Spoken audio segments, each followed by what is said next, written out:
past 10. I ran away with my life, fast forward, never turn back again. Hello and welcome back once again to your own channel Judicious Legal Studies Class 12 CBSE board. हम cover कर रहे हैं unit 1 है judiciary, उसके पहले 4 topics already cover कर चुका हूं, लिंक में यहाँ पर प्रोवाइड कर दूंगा। आज का टॉपिक है कोर्ट्स एंड जुडिशियल रिव्यू। तो इस सेशन में हम पढ़ेंगे बेसिकली जुडिशियल रिव्यू का इंट्रोडक्शन और सेपरेशन ऑफ पावर की जो डॉक्ट्रीन है, जो पॉलिसी है, उसके बारे में थोड़ा discussion, and then we'll talk about the scope of judicial review in India, जिसमें हम देखेंगे इंडिविजुअल और ग्रुप राइट्स के बारे में, सेंटर स्टेट रिलेशंस के बारे में, एग्जीक्यूटिव एक्शंस में फेयरनेस के बारे में थोड़ा डिस्कशन, और लास्ट में जुडिशियल रिव्यू का बेसिक स्ट्रक्चर। तो स्टार्ट कर लेते हैं जुडिशियल रिव्यू के इंट्रोडक्शन के साथ। देखिए, जुडिशियल रिव्यू बेसिकली एक प्रिंसिपल कह लीजिए या एक लीगल डॉक्ट्रीन यानी एक लीगल पॉलिसी या कोर्ट्स की एक लीगल प्रैक्टिस कह लीजिए, जहां पर कोर्ट्स एग्जामिन करते हैं और रिव्यू करते हैं क्या कोई भी एग्जीक्यूटिव या लेजिस्लेटिव यानी गवर्नमेंटल एक्ट को, जैसे कोई लॉ या कोई और गवर्नमेंटल या एडमिनिस्ट्रेटिव डिसीजन, और ये डिटरमाइन करते हैं उसको एग्जामिन करने के बाद, उसको रिव्यू करने के बाद कि वो एक्ट कॉन्स्टिट्यूशन के साथ कहीं इनकम्पैटिबल तो नहीं है। अगर कंट्री वाइज स्टेटस देखें जुडिशियल रिव्यू का, तो अगर हम बात करें यूनाइटेड स्टेट्स, फ्रांस या कनाडा की, तो वहां पर जुडिशियल रिव्यू कोर्ट्स को अलाउ करता है कि वो किसी भी ऐसे लॉ या एक्ट को इनवैलिडेट कर दें, नलिफाई कर दें, चाहे वो लेजिस्लेचर का हो या एग्जीक्यूटिव का हो, अगर ये पाया जाता है कि वो जो एक्ट है या लॉ है वो कॉन्स्टिट्यूशन के अगेंस्ट है, उसके कॉन्ट्ररी है। तो यहां पर कोर्ट्स को पूरी पावर दे रखी है इन 3 कंट्रीज के अंदर। वहीं ऐसी भी कंट्रीज है जैसे कि यूनाइटेड किंगडम, वहां पर क्या है, जुडिशियल रिव्यू पावर्स हैं अवेलेबल कोर्ट्स के पास, मगर रेस्ट्रिक्टेड हैं। कोर्ट्स के पास ये अथॉरिटी नहीं है कि वो किसी लेजिस्लेशन को ऑल टुगेदर नलिफाई डिक्लेयर कर दे या इनवैलिडेट कर दे पार्लियामेंट के किसी लेजिस्लेशन। तो कंट्री वाइज सबका अलग अलग है। अब बात कर लेते हैं सेपरेशन ऑफ पावर्स के बारे में कि आखिर ये क्या होता है। देखिए, 2 कॉन्सेप्ट हैं अंडर द डॉक्ट्रीन यानी कि policy of separation of powers. Power को सेपरेट कर रखा गया है एक तरफ जहां द लेजिस्लेटिव, एग्जीक्यूटिव और जुडिशरी, इनके बीच में पावर को सेपरेट कर रखा है, डिवाइड कर रखा गया है।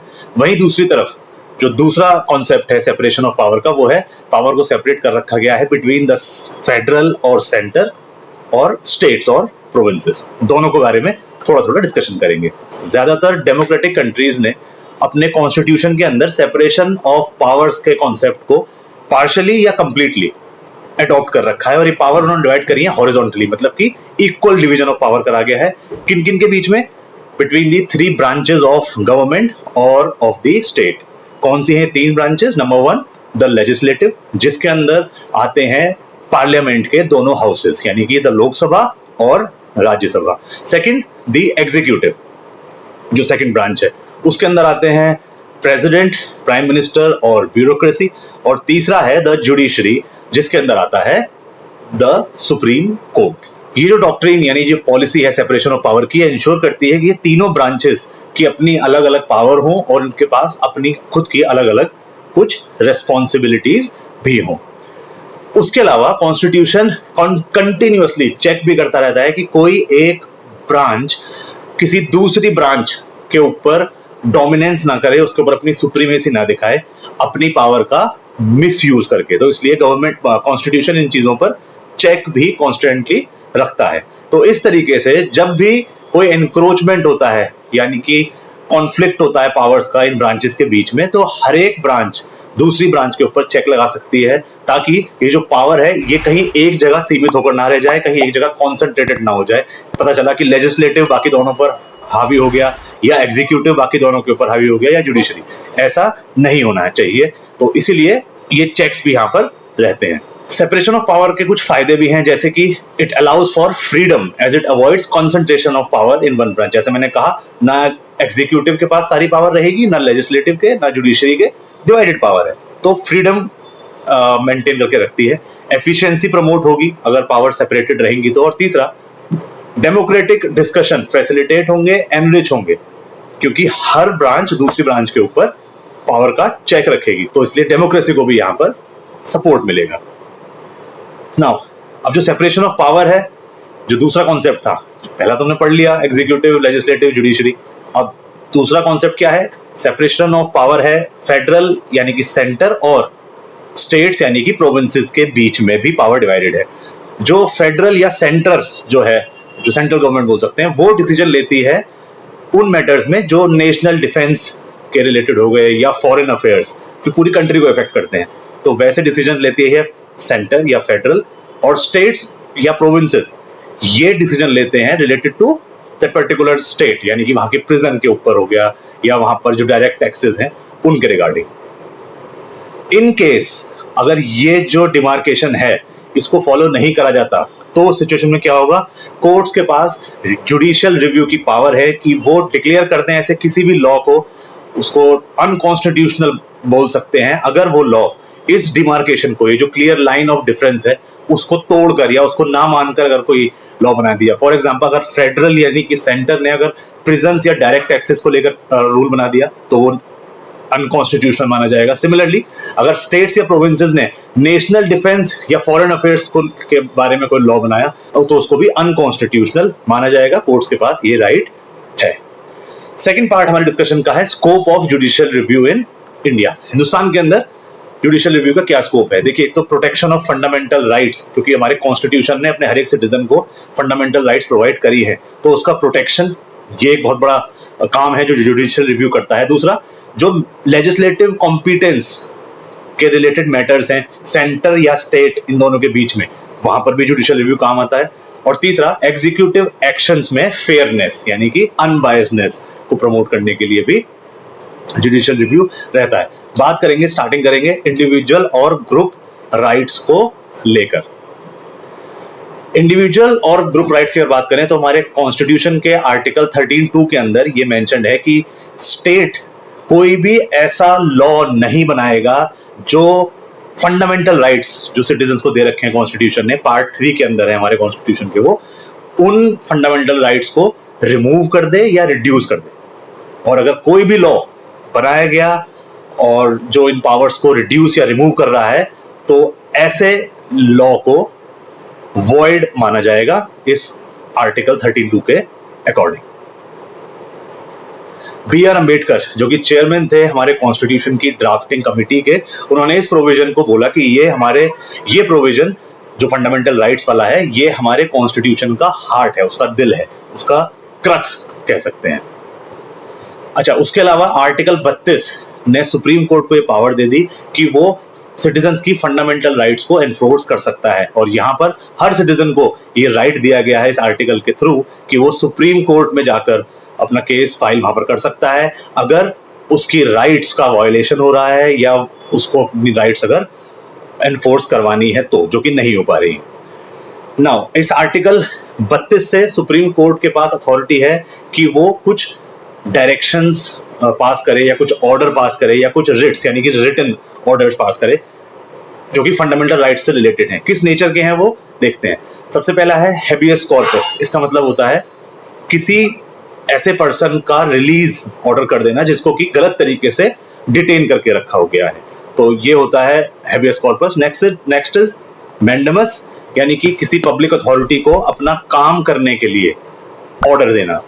नेक्स्ट इज प्रोहिबिशन, मतलब कि किसी सबऑर्डिनेट कोर्ट को सुप्रीम कोर्ट ये कह सकती है कि आप इस केस की हियरिंग अपने यहां नहीं करेंगे। नेक्स्ट है क्यूओ वारंटो, यानी कि किसी पर्सन को ये डायरेक्शंस इशू करना कि वो जो ऑफिस उसने रॉन्गफुली ऑक्यूपाई करा है, यानी कोई ऐसी जॉब या ऐसा गवर्नमेंट पोजीशन उसने ऑक्यूपाई कर रखी है जो कि उसने गलत तरीके से वो नौकरी हासिल करी है, तो उसको खाली उस जॉब को छोड़ने के लिए, उस ऑफिस को खाली करने के लिए भी कोर्ट ऑर्डर दे सकता है। और एक लास्ट है सेरेटोरी, यानी कि किसी सबऑर्डिनेट कोर्ट के पास से केस हटा लेना और सुप्रीम कोर्ट अपने सामने वो केस लेके आ जाए कि अब लोअर कोर्ट में इसकी, यानी कि सबऑर्डिनेट कोर्ट में इसकी हियरिंग नहीं होगी, इसकी हियरिंग अब सुप्रीम कोर्ट में होगी। सिमिलरली अभी जो आर्टिकल 32 हमने अभी देखा जिसने सुप्रीम कोर्ट को ये राइट दे दी है, उसी के पैरेलल है आर्टिकल 226 जो हाई कोर्ट्स को भी इस सिमिलर तरह की रिट्स जो भी हमने पढ़ी उसी तरह की रिट्स को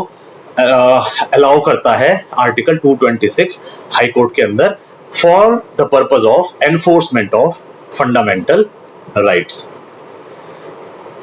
इस जुडिशियल रिव्यू प्रैक्टिस के थ्रू कोर्ट ने अपना जो उनका एक डॉक्ट्रिन ऑफ लोकस स्टैंडी होता था, मतलब कि राइट टू अपीयर और राइट टू अपीयर बिफोर और अपील इन द कोर्ट, पहले ये डॉक्ट्रिन होती थी, ये डॉक्ट्रिन है actually doctrine of locus standi, जिसके थ्रू ये था कि किन लोगों के पास राइट है कि वो कोर्ट में जाकर अपील करें या कोर्ट में अपीयर हो।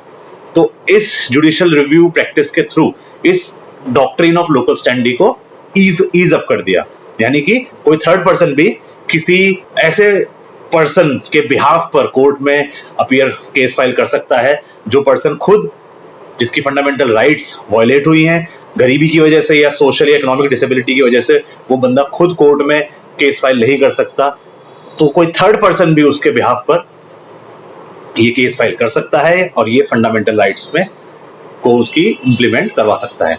तो इस मेथड से क्या हुआ, पब्लिक इंटरेस्ट लिटिगेशन यानी कि PIL और सोशल एक्शन लिटिगेशन यानी कि SAL का डेवलपमेंट हुआ, जिसमें कि कोई भी पर्सन जो पब्लिक स्पिरिटेड है, जनता के लिए सोचता है, वो किसी भी एग्रीव्ड पार्टी या डिस्ट्रेस्ड पार्टी के बिहाफ पर जिसका ह्यूमन राइट वायलेशन हुआ हो उसके बिहाफ पर वो कोर्ट में लेटर लिख सकता है कोर्ट को और पिटीशन भी फाइल कर सकता है। और अब बात कर लेते हैं सेंटर स्टेट रिलेशन के बारे में। आर्टिकल 246 जो हमारे कॉन्स्टिट्यूशन का है उसमें मेंशन है कि पार्लियामेंट के पास ये पावर है कि वो लॉ बना सकती है किन मैटर्स को लेकर, वो मैटर्स जो कि यूनियन लिस्ट के अंदर मेंशन है। ठीक है, तो यानी कि यूनियन लिस्ट में जो मैटर्स है मेंशन है उसके रिलेटेड लॉ बनाने की पावर पार्लियामेंट के पास है। और ये जो यूनियन लिस्ट है ये हमारे कॉन्स्टिट्यूशन के 7th शेड्यूल की लिस्ट फर्स्ट लिस्ट है। ठीक है, सेकंड, स्टेट लेजिस्लेचर के पास पावर है कि वो लॉ बना सकता है किन मैटर्स में, वो मैटर्स जो स्टेट लिस्ट में मेंशन्ड है। और ये स्टेट लिस्ट कहां मिलेगी आपको, वही हमारे कॉन्स्टिट्यूशन के 7th शेड्यूल के लिस्ट 2 के अंदर। और पार्लियामेंट और स्टेट लेजिस्लेटर दोनों के पास ये पावर है कि वो लॉ बनाए, मतलब यहाँ पर कंबाइंड तरीके से वो लॉ बनाने की उनके पास पावर है। किस केसेस में, उन मैटर्स में जो कि मेंशन्ड है कहां पर, कॉन्करेंट लिस्ट में। और ये लिस्ट आपको मिलेगी कॉन्स्टिट्यूशन के 7th शेड्यूल की लिस्ट नंबर 3 में। अब बात करेंगे एग्जीक्यूटिव एक्शंस में फेयरनेस के बारे में। देखिए, जुडिशियल रिव्यू प्रैक्टिस जो कोर्ट्स की है उसने कई डॉक्ट्रिन्स कई बार यूज करी हैं, जैसे कि प्रिंसिपल्स ऑफ नेचुरल जस्टिस, ये सारी पॉलिसीज हैं, डॉक्ट्रिन्स हैं, रीजनेबलनेस, प्रोपोर्शनैलिटी और लेजिटिमेट एक्सपेक्टेशन। एक लैटिन लैंग्वेज में एक फ्रेज है ऑडी अल्टरम पार्टम, जिसका मतलब है listen to the other side, मतलब आप दूसरे तरफ की सामने वाली पार्टी की बात को भी सुने। ये जो फ्रेज है ये एक एस्टैब्लिश्ड प्रिंसिपल बना इंडियन लॉ प्रैक्टिस के अंदर और सुप्रीम कोर्ट ने इसको कई केसेस में अप्लाई भी करा, including the landmark decision of Maneka Gandhi versus union of India. क्या है ये केस, मेनका गांधी का पासपोर्ट जो था वो गवर्नमेंट अथॉरिटीज ने बिना उनकी कोई हियरिंग करे, उनसे कोई बातचीत करे बिना उनका पासपोर्ट कॉन्फिस्केट कर लिया, जब्त कर लिया, मतलब उनको अपनी सफाई देने का मौका ही नहीं मिला, कोर्ट के सामने उनकी हियरिंग हो ही नहीं पाई, डायरेक्ट एक्शन हो गया। तो इस केस में सुप्रीम कोर्ट ने अपनी जुडिशियल रिव्यू पावर्स का यूज करा और ये कहा कि ये जो मैटर था पासपोर्ट को कॉन्फिस्केट करने का, जब्त कर लेने का, उस केस में एक हियरिंग दी जानी चाहिए थी, हियरिंग का चांस दिया जाना चाहिए पिटिशनर को यानी कि मेनका गांधी को, क्योंकि ये ऐसा करना नेचुरल जस्टिस के सिद्धांत के अनुकूल रहेगा, उसके अकॉर्डिंग रहेगा। तो इस केस में क्या हुआ, एक हियरिंग हुई और वो पासपोर्ट वापस मेनका गांधी जी को रिटर्न कर दिया गया। तो ये एक एग्जांपल है जब कोर्ट ने principle of post decision hearing को अडॉप्ट करा, यानी कि डिसीजन आने के बाद वहां पर हियरिंग चली। और ये उन केसेस में होता है जहां पर प्रायर हियरिंग यानी कि डिसीजन से पहले हियरिंग फीजिबल नहीं है।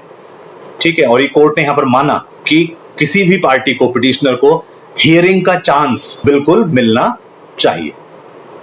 नाउ कोर्ट्स ने प्रिंसिपल ऑफ रीजनेबलनेस को भी कई दफा यूज करा है बहुत सारे केसेस में, जो कि जिनमें स्टेट एक्शन इन्वॉल्व रहता है। कॉन्ट्रैक्ट लॉ इस एरिया में परफेक्ट एग्जांपल है। देखिए, अगर दो स्टेट्स हैं जिनके बीच में कोई कॉन्ट्रैक्ट हुआ है तो कोर्ट्स ऐसे केसेस को अलग तरीके से ट्रीट करेगी एज कंपेयर टू कोई ऐसा कॉन्ट्रैक्ट है जो दो इंडिविजुअल्स या प्राइवेट पार्टीज के बीच में हुआ है। ऐसा क्यों करेंगे, क्योंकि जो प्राइवेट कॉन्ट्रैक्ट होते हैं उनमें लोगों के पर्सनल इंटरेस्ट इन्वॉल्व होते हैं, जबकि जो स्टेट कॉन्ट्रैक्ट्स होते हैं, दो स्टेट के बीच में कोई कॉन्ट्रैक्ट है अगर, वो पब्लिक गुड यानी कि पब्लिक की भलाई के लिए और पब्लिक इंटरेस्ट में वो होते हैं। दूसरा जो प्रिंसिपल यहाँ पर फ्रीक्वेंटली कोर्ट्स यूज करती है एडमिनिस्ट्रेटिव लॉ के अंदर खासतौर से, वो है सर्विस मैटर्स को लेकर, और इस प्रिंसिपल को बोलते हैं प्रिंसिपल ऑफ प्रोपोर्शनैलिटी।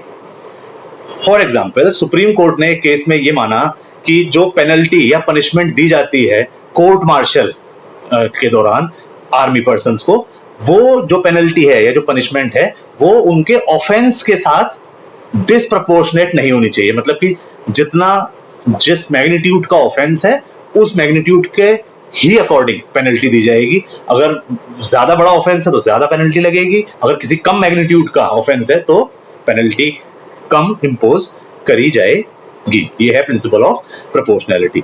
अब हम आ गए हैं हमारे लास्ट डिस्कशन पर, जो कि है basic structure about this judicial review. देखिए, आर्टिकल 368 पार्लियामेंट को ये पावर देता है कि वो हमारे कॉन्स्टिट्यूशन को भी अमेंड कर सकता है, मॉडिफाई कर सकता है। इसमें ये मेंशन्ड है कि by way of addition, variation और repeal any provision of this constitution, यानी कि पार्लियामेंट के पास कॉन्स्टिट्यूशन तक को अमेंड करने की पावर है according to article 368। Supreme court का एक लैंडमार्क डिसीजन था, केस था 1973 में, Kesavananda Bharati versus state of Kerala, जिसने कि इस क्वेश्चन के ऊपर डिस्कस करा कि क्या ये जो पार्लियामेंट के पास पावर है कि वो कॉन्स्टिट्यूशन को अमेंड कर सकती है, क्या ये अनलिमिटेड होनी चाहिए, और क्या कॉन्स्टिट्यूशन का बेसिक स्ट्रक्चर या फीचर भी पार्लियामेंट चेंज कर सकती है। तो यानी कि वहां पर उन्होंने डॉक्ट्रिन, एक पॉलिसी निकल के आई, doctrine of the basic structure और फीचर ऑफ द कॉन्स्टिट्यूशन। क्या कहती है ये डॉक्ट्रिन यानी ये पॉलिसी ऑफ बेसिक स्ट्रक्चर?